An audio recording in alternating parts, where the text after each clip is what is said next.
Are you struggling to see the return on investments on your Facebook or Instagram ads? Is your cost per on Facebook lead higher than you can afford? Then you should watch this video. My name is Dhaiwat from Spring Digital.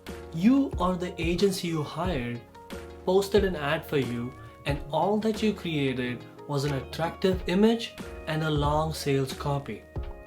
And now you're wondering why you don't see results. But did you do a competitor analysis? Mostly not, and if yes, it was done probably poorly. Why is competitor analysis so important?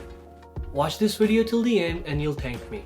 There are many reasons to do competitor analysis, but for us at Spring Digital, the two most important ones are: first, your competitors are targeting the same audience as you, and targeting the right audience is the key to a successful ad.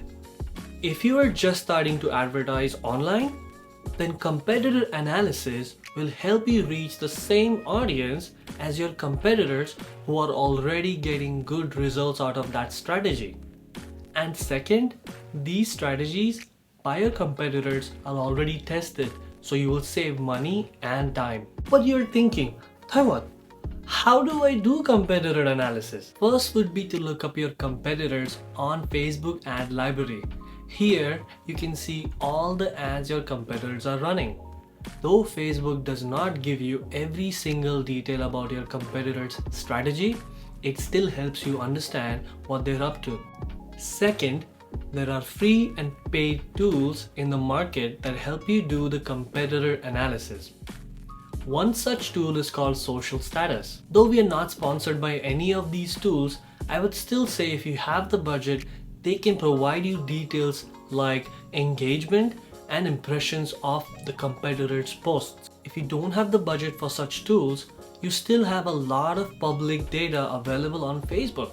Scroll through your competitors' Facebook page and posts. When checking their page, you will see their themes and customer reactions. Concentrate on the post that has the most engagement. For example, likes, dislikes, or comments, even if it's good or bad. You want to take a note of everything in these posts and study the details of it. Since this was a post with the most organic reach, this will help you understand what the customers like or dislike to see on their feeds. Don't throw your money away. Here's your bonus tip. If you're scrolling on Facebook and you see your competitor's ad, you can simply click the three dots on the ad. Then you can click why am I seeing this ad, and now you can see the ad's exact targeting. You can see the audience's targeted interest, language they can speak, age, and audience location. This will help a lot because now you can add or remove any similar targeting details from your ad.